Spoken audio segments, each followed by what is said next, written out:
Hello दोस्तों, आप कैसे हैं। मैं कैलाश आपको clearmath.youtube चैनल पर स्वागत करते हैं। आज हम क्लास 10th के सेकेंड चैप्टर यानी कि पॉलिनोमियल्स का 5th लेक्चर देखने वाले हैं, जिसमें हम already 2.3 relationship between zeros and coefficient of a polynomial के लिए हम लीनियर पॉलिनोमियल और क्वाड्रेटिक पॉलिनोमियल को ऑलरेडी देख चुके हैं।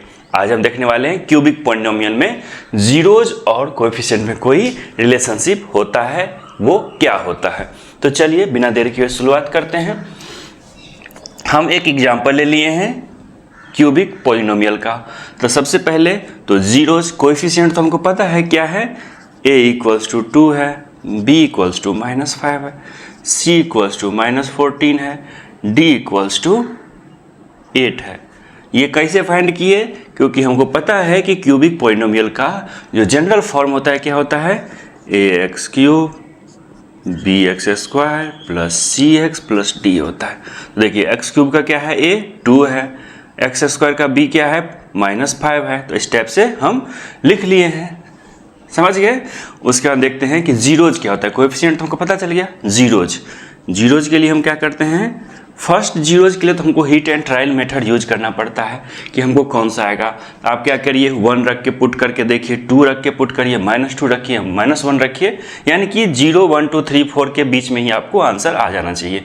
तो चलिए 1 पुट करके देखते हैं। यदि हमको कुछ भी नहीं पता है, हमको शुरुआत से करना है, तो कैसे करना है, हमको 1 पुट करके देखते हैं। तो कैसा हो जाएगा, 1 रखेंगे यहाँ पर तो 2 हो जाएगा, फिर यहाँ पर 1 रखेंगे तो -5 हो जाएगा, 1 रखेंगे तो 14 हो जाएगा, प्लस 8 हो जाएगा। देखिए 14 और 5 कितना होता है, 19 हो जाता है, 8 to 10 ही होता है। तो ये हमको 0 नहीं आ रहा है।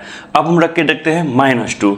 तो -2 रखते हैं तो क्या हो जाता है, 2 इंटू -2 का होल क्यूब, -5 -2 का होल स्क्वायर, -14 इंटू -2 प्लस 8 करके देखते हैं तो कितना आता है मेरा आंसर, 2 इंटू 2 का क्यूब 8, माइनस लगा हुआ है तो -8 -5 इंटू -2 का स्क्वायर 4 माइनस प्लस 14 2 जा 28 प्लस में 8 हो गया। ये कितना हो जाएगा, -16 -20 प्लस 28 प्लस 8।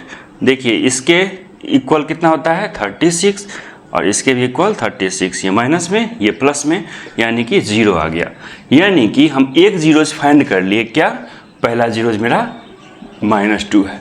तो हम क्या कह सकते हैं कि यदि फैक्टर थ्योरम क्या कहता है कि यदि जीरोज आपको आ गया है तो उसको क्या कर सकते हैं, वो जो ये जो पॉलिनोमियल है वो क्या होगा, x - 2 यानी x + 2 से डिविजिबल होगा। तो दो और जो जीरोज होंगे वो कैसे फाइंड करेंगे, इससे इसको डिवाइड कर देंगे। डिवाइड करके देखते हैं क्या है ये, x + 2 से डिवाइड करेंगे इसको, यानी कि 2x³ - 5x² -14x प्लस में 8 होता है। वैसे आप क्या कर सकते हैं, जैसे पहले किए थे हीट एंड ट्रायल, मतलब -2 पुट किया तो 0 आ गया। ऐसे ही कुछ कुछ पुट करते रहेंगे तो 2 और वैल्यूज ऐसे ही ला सकते हैं।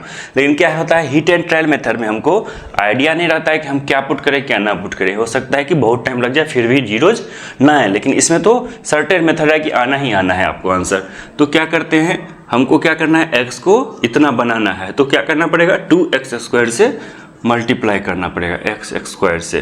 तो क्या आ जाएगा 2x³, 2 को इससे मल्टीप्लाई करेंगे तो कितना आ जाएगा 4x² हो जाएगा। यहाँ पर माइनस करते हैं, प्लस को माइनस करते हैं, ये तो खत्म हो जाएगा। ये कितना हो जाएगा, -9x² हो जाएगा, -14x है।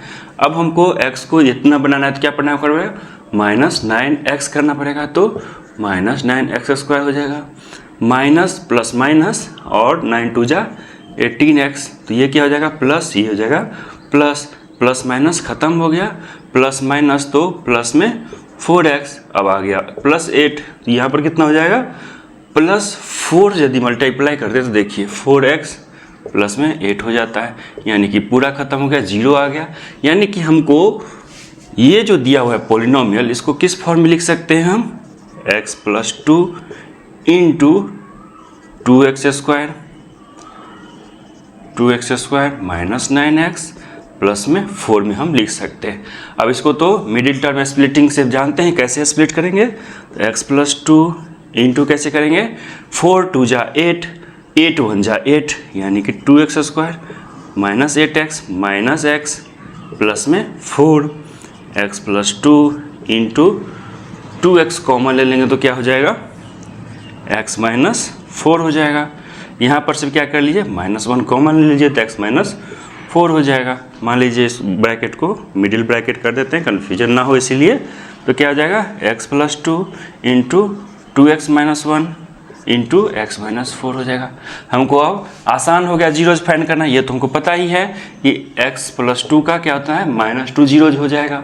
जीरो करेंगे इक्वल्स टू, इसमें क्या हो जाएगा, 2x माइनस 1 इक्वल्स टू 0, तो x का वैल्यू कितना हो जाएगा, 1/2 हो जाएगा। इसको जीरो करेंगे यानी कि x माइनस 4 इक्वल्स टू 0 करेंगे तो हमको एक जीरोज क्या हो जाएगा, 4 हो जाएगा। तो 3 जीरोज हमको फाइंड हो गया, आसानी हो गया। तो हम लिख लेते हैं यहाँ पर जीरोज क्या क्या हो गया, इसको थोड़ा सा वाइप आउट कर लेते हैं। जीरोज यहाँ पर लिख लेते हैं क्या क्या है, -2, 1/2, 4 आ गया जीरोज। तो चलिए देखते हैं क्या रिलेशन है दोनों में। कोएफिशिएंट आ गया हमको, ये हो गया कोएफिशिएंट्स, ये हो गया जीरोज। तो देखिए रिलेशनशिप क्या आता है। सबसे पहले क्या करेंगे, सम ऑफ जीरोज, एक लिख लीजिए। सम ऑफ जीरोज क्या हो जाएगा, -2 प्लस 1/2 प्लस में 4 हो जाएगा। इसका सम करेंगे तो कितना हो जाएगा, 2 इसका एलसीएम है तो डिनोमिनेटर तो -2 और +4 को पहले तो हटा लीजिए तो +2 हो जाएगा। इसको ख़त्म करिए तो ये क्या हो जाएगा, 2 2 जा 4 प्लस 1/2 इक्वल्स टू 5/2 हो गया।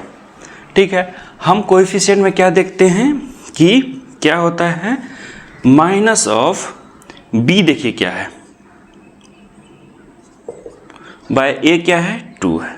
हमको आंसर आ गया, यानी कि कहने का मतलब है कि हम क्या लिख सकते हैं, माइनस ऑफ कोएफिशिएंट ऑफ क्या, x² अपॉन में कोएफिशिएंट ऑफ x³ लिख सकते हैं। चलिए अब और आगे सोचिए आप खुद से कि प्रोडक्ट ऑफ जो जीरोज है वो किसके इक्वल होगा। तो वो किसके इक्वल होगा, देखिए सेकंड करके देखते हैं। प्रोडक्ट ऑफ जीरोज क्या हो जाएगा, जीरोज क्या क्या है, -2 इंटू 1/2 इंटू 4 हो जाएगा। तो 2 2 जा 4 मतलब 2 1 जा 2 2 1 जा 2, 4 1 जा 4 1 जा तो 4, लेकिन ये प्लस प्लस माइनस तो माइनस। अब देखिए क्या करते हैं हम, इसके इक्वल क्या हो जाता है, देखिए 8 है, ये 2 है। देखिए माइनस ऑफ यदि d कर दिए बाई 2 कर दिए तो क्या हो जाएगा, मेरा आंसर -4 आ जाएगा। सेम आ गया, यानी कि क्या किए हम, coefficient minus of coefficient of क्या, कांस्टेंट। ये कांस्टेंट टर्म हो गया, कोएफिशिएंट नहीं है, ये तो कांस्टेंट टर्म आ गया अपॉन में क्या, कोएफिशिएंट ऑफ x³ हो गया। सिंपल सी बात है। एक और चीज़ जो हम ऑब्जर्व करते हैं इसमें, क्या करते हैं कि आपस से मल्टीप्लिकेशन, मतलब ए बी को मल्टीप्लाई करेंगे, product of 2 zeros at a time. क्या करते हैं इसमें कि -2 इंटू 1/2 करते हैं, ये हो गया। फिर प्लस क्या करते हैं, -2 इंटू 4 करते हैं, यानी कि -2 को दोनों बार किए तो ये हो गया। अब कौन कौन बचा है, 4 और 1/2 बचा है, 4 इंटू 1/2 कर लिए। इस तीनों का मल्टीप्लिकेशन, मतलब कहने का है कि इस दोनों को मल्टीप्लाई कीजिए, फिर इस दोनों को मल्टीप्लाई कीजिए, फिर इस दोनों को मल्टीप्लाई कीजिए। कितना आंसर आता है वो हम चेक करते हैं। 2 2 जा तो 1 हो गया तो -1, ये कितना हो जाएगा, -4 2 जा 8 हो जाएगा। ये कितना हो जाएगा, 2 2 जा तो +2 हो गया, 8 1 9 हो गया माइनस में, +2 तो -7 आ गया। तो क्या लिख सकते हैं, इक्वल्स टू, देखिए -7 आया है तो देखिए क्या लिख सकते हैं, कोएफिशिएंट ऑफ x², x का स्क्वायर नहीं x यहाँ पर है, बाय कोएफिशिएंट ऑफ x³। चलिए इससे देखते हैं कुछ आ रहा है। क्या आ रहा है, कोएफिशिएंट ऑफ एक्स क्या है 14 है जो माइनस में है। फिर क्या है, कोएफिशिएंट ऑफ एक्स क्यूब क्या है 2 है, -7 मेरा आंसर आ रहा है। दोनों सेम भी है। तो हमको अब क्या करते हैं, रिलेशन हम जान गए हैं क्या होता है। सम ऑफ जीरोज क्या होगा, minus of coefficient of x square upon में कोएफिशिएंट ऑफ एक्स क्यूब। क्या होता है कि सब में बाय में हमेशा एक्स क्यूब ही होगा, एक्स क्यूब ही होगा, एक्स क्यूब ही होगा। जब हम क्या करते हैं, पहला प्लस, दूसरा माइनस, तीसरा प्लस, चौथा माइनस, ऐसे करके याद रखिए। यानी कि यदि ये वाला टर्म हम यूज करेंगे तो माइनस मिलेंगे। यानी कि देखिए एक्स स्क्वायर वाला टर्म है तो माइनस ऑफ समथिंग, जो भी रहेगा, यहाँ माइनस ऑलरेडी है उससे कोई मतलब नहीं है। यहाँ प्लस भी रहता है तो बाहर माइनस लगाइए, अंदर ये। फिर क्या होगा, इसके बाद एक्स स्क्वायर है, इसके बाद एक्स वाला टर्म आएगा तो प्लस लेंगे। देखिए एक्स वाला टर्म ऊपर में है तो प्लस लिए, फिर उसके बाद डी है तो इसको क्या किया, फिर से माइनस लिए हैं। याद रखने के लिए ये सब है। ये आप तीनों जो रिलेशन है, यानी कि ये वाला रिलेशन जान चुके हैं। तो चलिए इसको एक बार लिख लेते हैं एक साथ में और इसको कंक्लूजन करके एक क्वेश्चन करके देखते हैं, आसानी होगी समझने में। देखिए अभी तक जो पढ़े थे हम उसके करस्पॉन्डिंग वैल्यूज़ लिख लिए, यानी कि px यानी कि पॉलिनोमियल ये हो गया। देखिए ये हो गया general form of polynomial, cubic polynomial. देखिए ए के करस्पॉन्डिंग 2 है तो ये लिख लिए, बी के करस्पॉन्डिंग -5 है तो ये लिख लिए ए बी सी डी। ये क्या है, coefficient of x cube, x square, ये सब है। जीरोज हम अभी फाइंड किए हैं 1/2, -2 और 4। क्या कहते हैं कि जीरोज ये तीनों है, इसको नाम दे देते हैं कि एक तो है alpha, beta, gamma. Alpha equals to 1/2, beta equals to -2, gamma equals to 4। आप पहले 4 को भी लिख सकते थे, यानी कि अल्फा को भी 4 लिख सकते थे, इसमें कोई दिक्कत नहीं है। किसी एक को अल्फा मानिए, जो बच गया है दो उसमें से किसी एक को बीटा मानिए, जो लास्ट में बची है उसको गामा मान लीजिए, कोई दिक्कत नहीं है। ठीक है, अभी हम क्या पढ़े थे, सबसे पहला देखे थे सम ऑफ जीरोज, यानी कि सम ऑफ जीरोज। तो इसको क्या लिख सकते हैं अल्फा बीटा के टर्म में, alpha plus beta plus gamma. तो क्या लिख सकते हैं इसको, कोएफिशिएंट ऑफ एक्स स्क्वायर, लेकिन किस में, माइनस में, अपॉन में coefficient of x cube. X cube हमेशा नीचे में आता ही आता है, हर एक में देखेंगे। ये क्या है, सम ऑफ जीरोज है, ये माइनस में आता है, यानी कि ये सेकेंड वाला टर्म है, प्लस वाला, प्लस प्लस दोनों में आता है। दूसरा क्या देखे थे, आपस में मल्टीप्लिकेशन, मतलब दो का, ये दोनों होगा, फिर ये दोनों होगा, फिर ये दोनों होगा, मल्टीप्लिकेशन मतलब sum of multiplication of 2 zeros at a time. यानी कहने का मतलब है alpha beta plus beta gamma plus gamma alpha क्या हो जाएगा, कोएफिशिएंट ऑफ एक्स। यहाँ देखिए, यहाँ पर ख़त्म हो गया, यहाँ पर आए हैं कोएफिशिएंट ऑफ एक्स, ये भी प्लस में होता है, और कोएफिशिएंट ऑफ एक्स क्यूब तो हमेशा आता है। सिंपल सी बात है। इसको और क्या लिख सकते हैं, देखिए कोएफिशिएंट ऑफ एक्स क्या है, सी है, यानी कि सी बाय ए क्या है, कोएफिशिएंट ऑफ एक्स क्यूब क्या है, ए है, ए भी लिख सकते हैं। यहाँ पर क्या लिख सकते हैं, equals to coefficient of x square क्या है, बी है, लेकिन माइनस लगा है तो -b अपॉन में ए लिख सकते हैं। चलिए तीसरा टर्म यूज करके देखते हैं क्या है, मल्टीप्लिकेशन ऑफ जीरोज। यहाँ पर 2 3 कुछ नहीं बोला है, मतलब जो भी जीरोज है सबका मल्टीप्लिकेशन, यानी कि alpha into beta into gamma क्या हो जाएगा, माइनस ऑफ कोएफिशिएंट तो है नहीं, ये खुद क्या है, कांस्टेंट टर्म है, तो कांस्टेंट टर्म यानी कि डी हो जाएगा अपॉन में कोएफिशिएंट ऑफ एक्स क्यूब। इसको और क्या लिख सकते हैं, -d अपॉन में ए लिख सकते हैं। ये फॉर्मूला हो गया, लेकिन 2-3 बार 4 बार यदि क्वेश्चन कर लेंगे तो आपको इतना इजी लगेगा कि याद भी रखने का जरूरत है, लेकिन समझना बहुत ज़रूरी है, इसलिए इसको इस तरह से अच्छे से लिख दिए हैं। चलिए इस पर एक क्वेश्चन करके देखते हैं।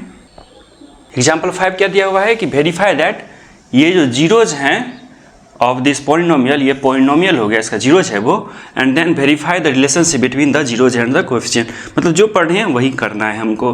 तो चलिए क्या करते हैं, सबसे पहले 3 रख के देखते हैं x के जगह पे, यानी कि x जहाँ जहाँ है वहाँ वहाँ 3 रखेंगे, देखेंगे 0 आ रहा है कि नहीं आ रहा है। 0 आ जाएगा तो कहेंगे कि हाँ ये क्या है, जीरोज हैं इसके।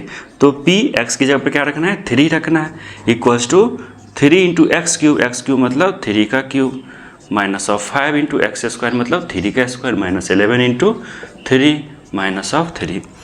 ये क्या हो जाएगा 81 माइनस ऑफ 45, 9 5 जा 45 माइनस 33 माइनस 3। इस तीनों को क्या करिए, एक साथ करिए तो क्या हो जाएगा 81, इस माइनस में क्या आ जाएगा 81 इक्वल्स टू 0 आ जाएगा। तो हम क्या करेंगे कि P3 इक्वल्स टू 0 आ गया, दैट इज क्या हो जाएगा 3 इज अ जीरोज ऑफ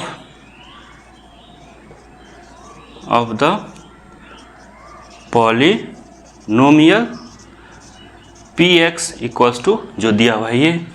दूसरा फिर से क्या करेंगे, P-1 चेक करेंगे कि -1 पे क्या आ रहा है वैल्यू, तो क्या हो जाएगा ये 3 इंटू -1 का whole cube minus of 5 into -1 का होल स्क्वायर माइनस 11 ऑफ -1 अब माइनस ऑफ 3 हो जाएगा। चलिए इसको सोल्व करके देखते हैं, -1 का होल क्यूब -1 तो -3 हो जाएगा, -1 का होल स्क्वायर 1 इंटू -5 -5, 11 -1 तो 11 -3 5 3 माइनस प्लस हो जाएगा 11, 5 3 8 3 11 यानी कि -11 प्लस 11 तो 0। तो ये सेम चीज़ यहाँ पर भी लिख लेंगे। फिर तीसरा क्या होगा, P ऑफ -1/3 करके आप चेक करके देखिए, इसका भी इक्वल्स टू कितना आएगा, 0 ही आएगा। सिंपल, यानी कि कहने का मतलब है कि यहाँ पर रख के देख ही लीजिए 3 यानी कि 3 इंटू एक्स क्या है -1/3 लिए हैं इस बार का होल क्यूब, क्या करना है -5 -1/3 का whole square minus of 11 into x क्या माने हैं -1/3 और क्या है लास्ट में -3 है। इस सब को करेंगे तो इसका भी आंसर 0 आ जाता है। तो फिर से यही टर्म यहाँ पर भी लिखेंगे कि ये भी जीरोज हैं।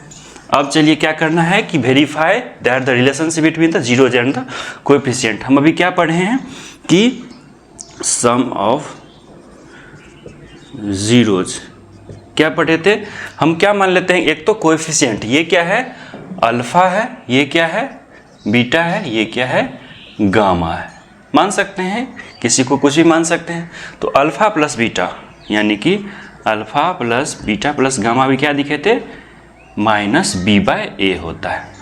तो वैसे भी सम ऑफ जीरोज करके देखते हैं और देखते हैं कि -b/a से वही आंसर आ रहा है कि नहीं।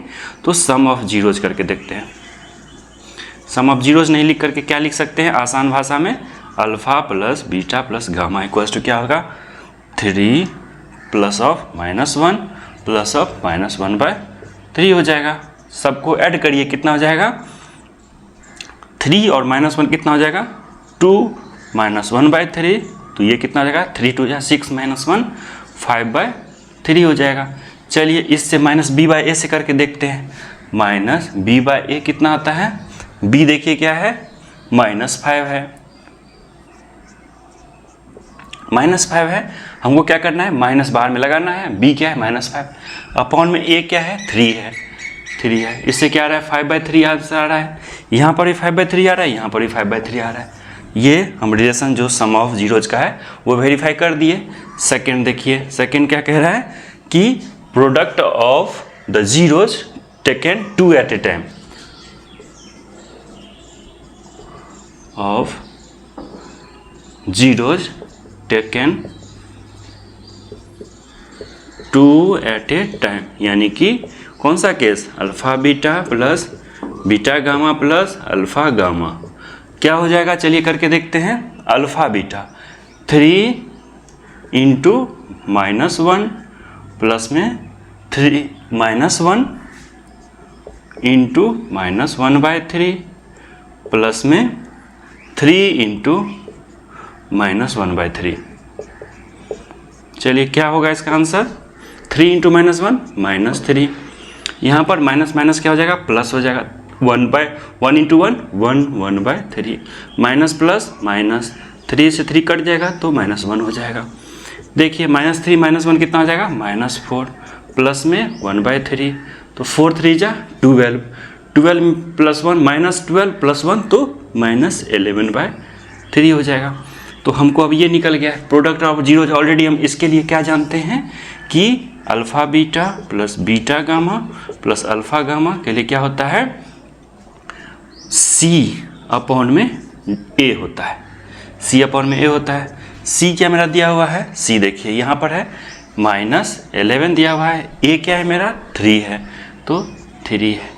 ये क्या हो गया मेरा, जो यहाँ पर निकला है वही यहाँ पर भी निकला है, मतलब जो फॉर्मूला से निकला था वैसे भी जनरल भी निकला है, यानी कि ये रिलेशन भी वेरीफाई हो गया। थर्ड रिलेशन क्या होता है, product of zeros. Product of zeros के लिए हम क्या क्या करते हैं, alpha into beta into gamma करेंगे और फिर क्या करेंगे, उसका वैल्यू जो आएगा उसको क्या करेंगे, वेरीफाई करेंगे। किससे, माइनस ऑफ d/a से। तो चलिए करके देखते हैं। अल्फ़ा बीटा गामा यानी कि ये थर्ड केस हो गया। अल्फ़ा बीटा गामा कितना होगा, 3 इंटू -1 इंटू -1/3। यहाँ से 3 से 3 खत्म हो गया। देखिए माइनस माइनस प्लस 1 तो +1 हो गया। हम ऑलरेडी क्या जानते हैं, alpha beta gamma equals to क्या होता है, d माइनस में अपॉन में a होता है। माइनस टी क्या होगा, d है देखिए 3 है, माइनस ऑफ -3 है d, a क्या है मेरा 3 है। 3/3 कितना हो जाएगा, 1 हो जाएगा, जो मेरा आंसर आया। वेरीफाई हो गया।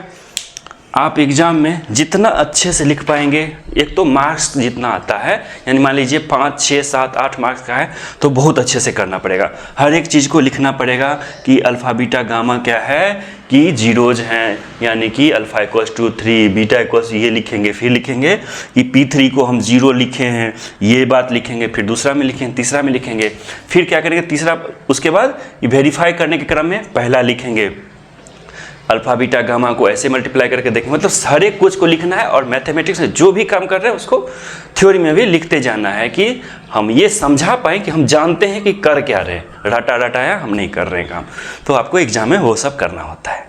तो कैसा लग रहा है मैथमेटिक्स, अच्छा लग रहा है, कोई दिक्कत कोई परेशानी, बार बार हम कहते हैं आप हमसे पूछिएगा तो सॉल्यूशन मिलेगा ही मिलेगा। एनसीईआरटी का नहीं, किसी भी एडवांस बुक का रिलेटेड टॉपिक से पूछेंगे तो ज़्यादा अच्छा रहेगा कि वो सबके लिए उपयोगी होगा, क्योंकि करेंटली चल रहा है ऐसा। आपको वैसे किसी भी टॉपिक से कुछ भी पूछने का है, जब बात तो पूछिए, हम उसका सॉल्यूशन भी देने का कोशिश करेंगे। तो यह इस वीडियो को यहीं पर समाप्त करते हैं, अगले में एक्सरसाइज करते हैं। तो इस लेक्चर को देखिए, अच्छा लगता है तो लाइक करिए, चैनल को सब्सक्राइब करिए ताकि हम और आप जुड़े रहें। वीडियो देखने के लिए आपका बहुत बहुत धन्यवाद। आपका दिन शुभ हो।